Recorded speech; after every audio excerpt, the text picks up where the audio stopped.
how VR can have a positive impact on learning.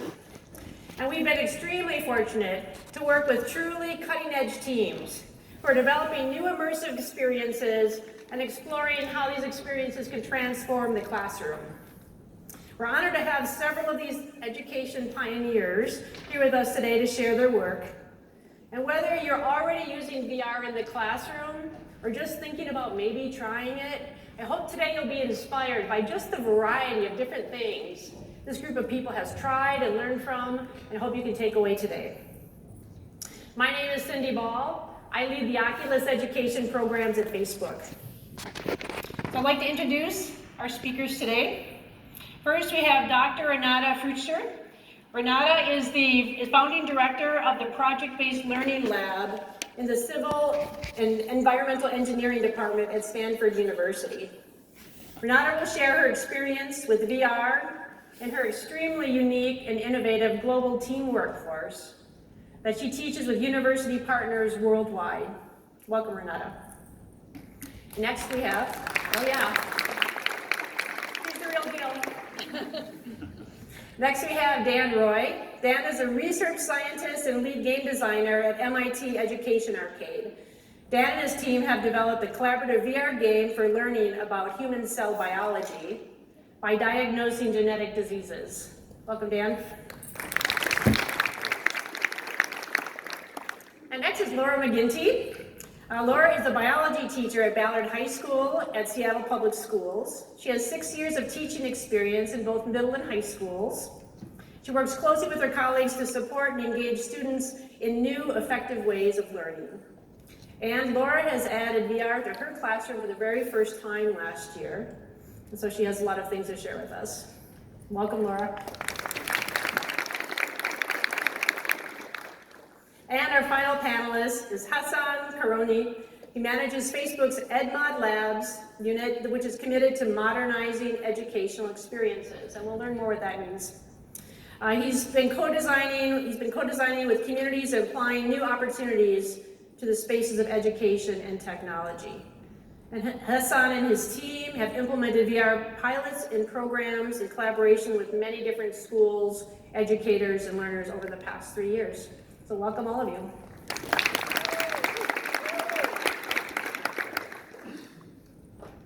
Before we jump into the conversation part of this session, I'm inviting each of our panelists to give a brief overview of their work so we can set some context for who they are and what they're doing. All right, we'll start with Renata. Hello again, Renata Fruchter from the PBL lab at Stanford University. That is the home of a project-based learning global teamwork course I've been teaching for the past 20 plus years together with university and industry partners worldwide. Our mission is to educate the next generation workforce, to team up with professionals from other disciplines, take advantage of cutting and bleeding edge technologies like VR to design sustainable built environments. So to accomplish this, we bring together graduate students, faculty, and industry mentors from 5 disciplines: architecture, engineering, construction management, life cycle financial management. And the students work in cross-disciplinary, globally distributed teams to remotely design and build virtual solutions to university buildings in challenging scenarios like earthquake zones, hurricane zones, flooding zones. And it's important to remember that architects, engineers, and builders think, design, and build in 3D. So VR is a perfect fit. Thanks to Oculus support, we have really defined some challenging objectives that try to reimagine collaboration technologies in VR to support global teams. And for us, it's important to replicate. So formalizing transformative impacts of novel VR interaction experiences are important to understand how they impact the individual learner, the team dynamics, as well as the product, the virtual building that they design and build, and the emergent work processes that they develop using VR.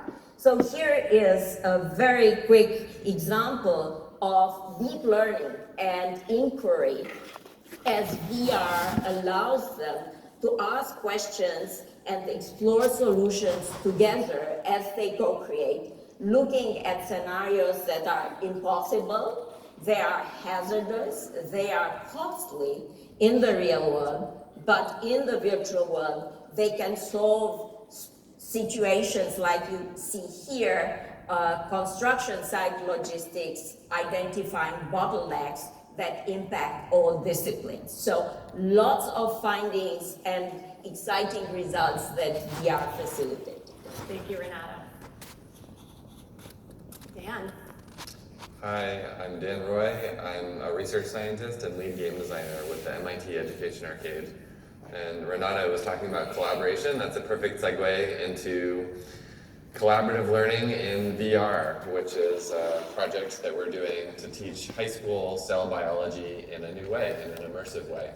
So cue the video. So we've put players inside a cell. They are diagnosing a real genetic disorder. This is cystic fibrosis. And they're looking for clues throughout the cell. So it's an exploratory process. It's inquiry learning, discovery learning. We're training scientific thinking. We're training comfort with not knowing the answer first from the beginning.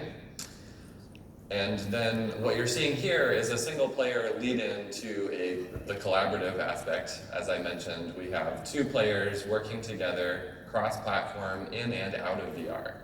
So what you're seeing here is what we call the Explorer view. They're in VR and a headset. This is a Rift S. And we also have a player outside of VR on a tablet. They have complementary views. It's asymmetric, different information, different tools and abilities. The person outside VR can operate the microscope, has different reference abilities, and they work together to solve the problem. So here the player is exploring in VR, looking for clues, symptoms, evidence.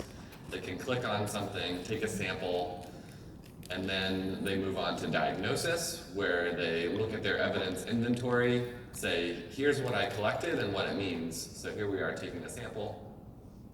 You make a diagnosis, which class of disease do you think it is, and then move on to selecting a treatment. So it's very hands-on. The students in the high schools we've tested with love it, and look forward to talking more about it. Great, thank you, Dan.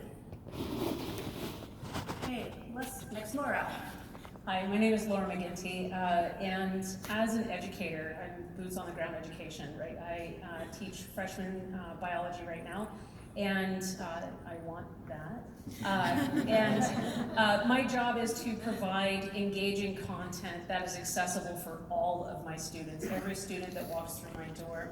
So every year I go through a reflecting process where I determine what to cultivate and what to cull, and then I research what's available out there. Last year I was introduced to virtual reality as a tool to use in the curriculum, and so there's not a lot out there to find. It's really difficult to find sometimes, so working with an amazing team of people, we were able to build some curriculum aspects, and because of that, we collaborate with other teachers, so we spread it around the school through not just the science department, but world languages, the special education department, history as well, English language arts, and because of that spread, we were able to really start impacting the school culture. There was actually a very big shift in the school culture as well. So I'm excited to share some of the details of that later on. Thank you, Laura. And Hassan.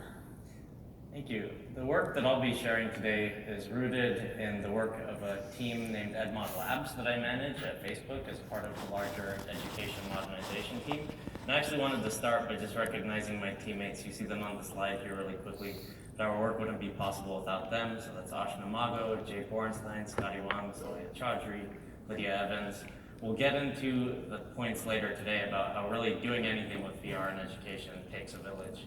So it's awesome to have that village here today, and that's what our team looks like.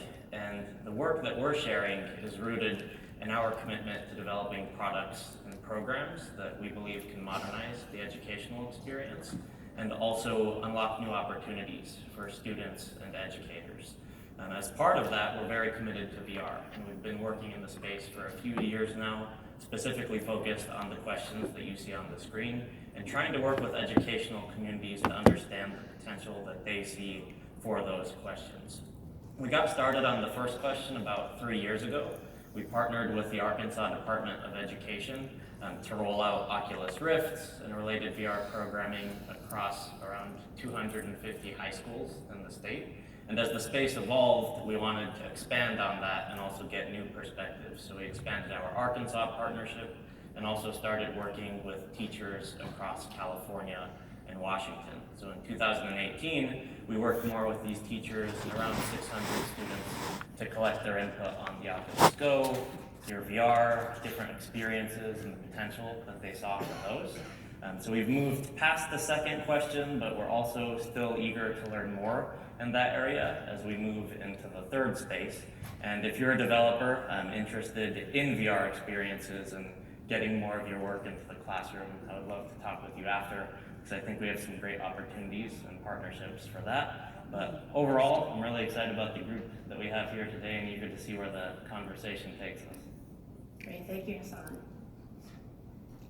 Okay, well, let's start talking. We have a lot to talk about. So I want to start with one of the first things people often ask me when they know I'm working with education in VR is, well, how are they using VR in the classroom? Like, what are they doing with it? What's happening? And so I know Laura, over the past year, the Seattle Public Schools have explored a lot of different use cases, and I wonder if you could share some of your favorites with us today. There are so many.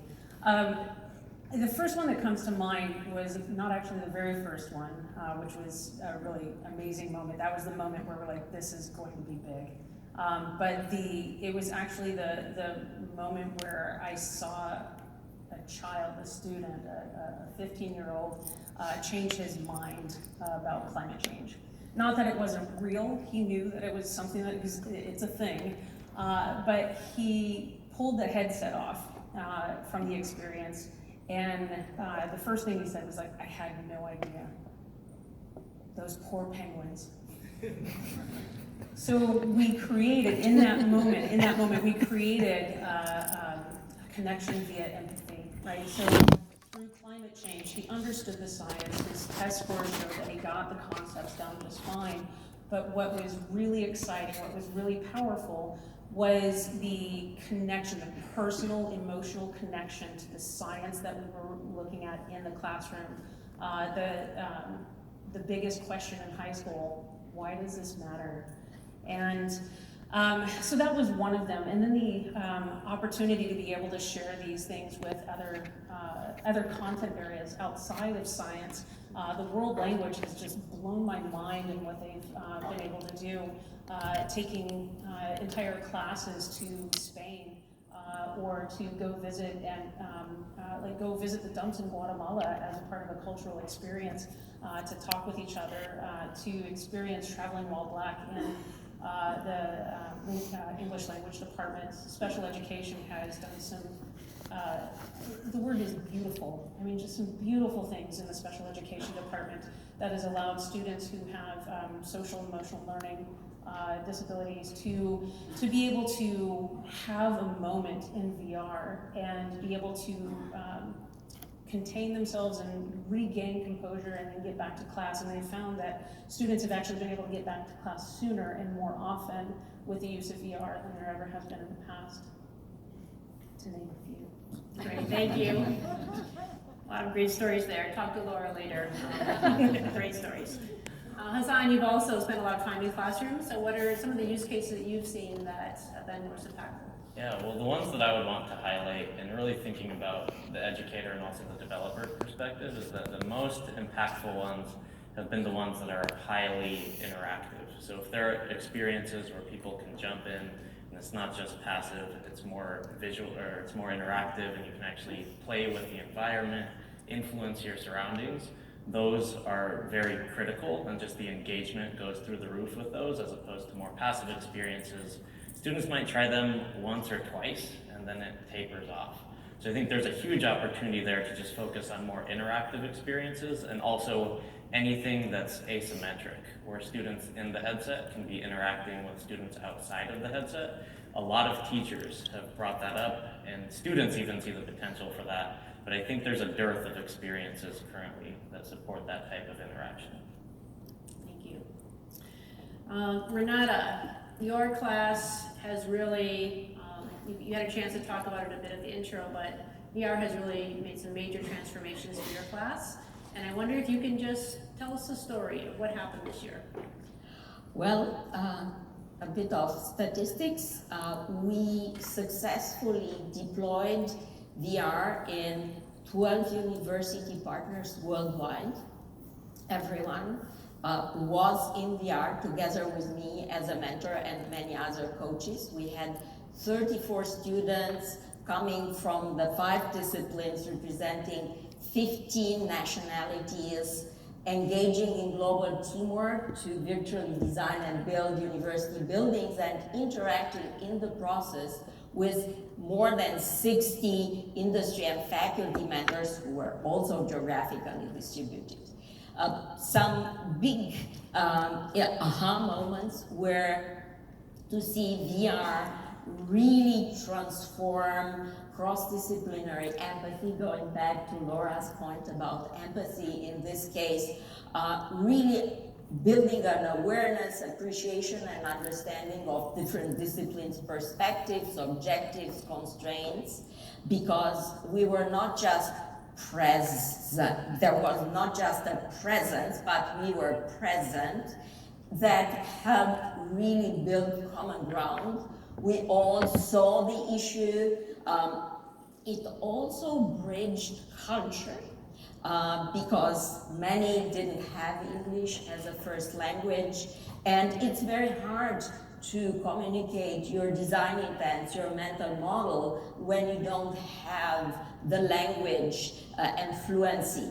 But VR really allowed to communicate design intent.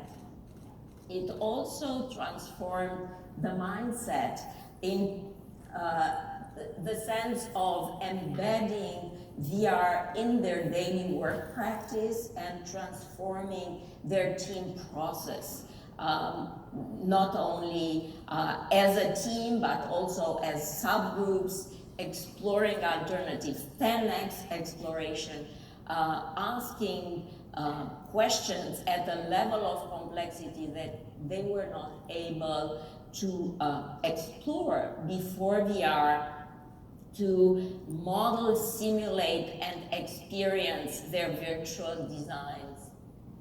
It was transformative in the sense of agility, fail early and often, explore and understand, and learn how to make joint decisions.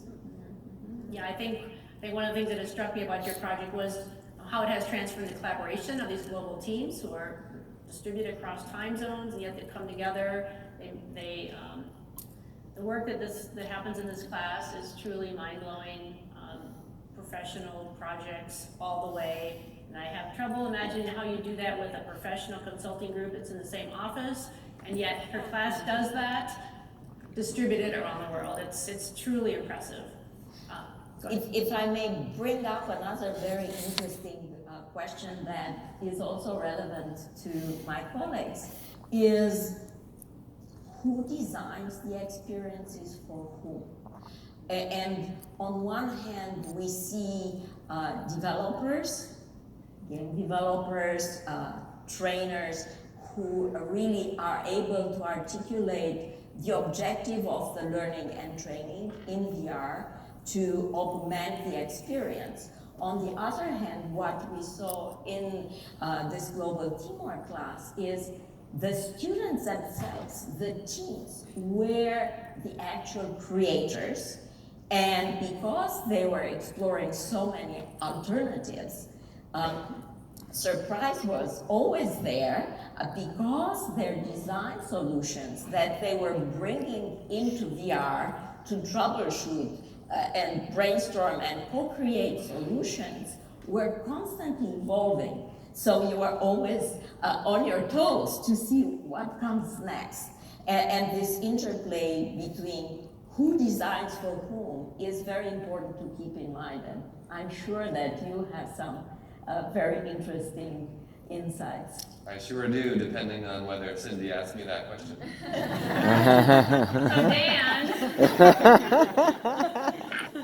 So Dan, how do you think VR could really impact deep learning? Yeah. What are some of the advantages and challenges to that?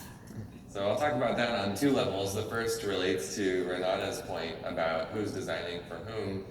We've actually done all of the design and development and artwork with a team of students at the university. So it's a learning experience for them as well as for the students who will ultimately experience the program as a player. But in terms of deep learning experiences, so there's as the creator, but then as the player as well, the kinds of representations of cells that students often encounter in schools are highly simplified. They might be a circle, or even if they're 3D on a textbook page, they have one or two of each organelle. We call these the Whitman samplers, because there's one or two of each. And they come away without the ability to think about how this cell would work. So we wanted to leverage the strengths of VR to give students a highly embodied, visceral sense of the spatial dimensionality of cells. Both how big they are, how many things there are in them, how many of each kind, how large each thing is relative to each other, where it's positioned, and whole aspects of cells that are not generally represented in textbook diagrams, such as the cytoskeleton, like all of the stringy stuff that supports the 3D shape. And then having this more detailed, more authentic representation allows students to ask and answer much deeper questions about how does the cell work or how might it not work. So we chose diagnosing and treating a genetic disease because it was a match for high school biology curricula, intro biology, where they're learning about cell processes, including so-called central dogma, which is DNA transcription to RNA, translation to proteins. So this is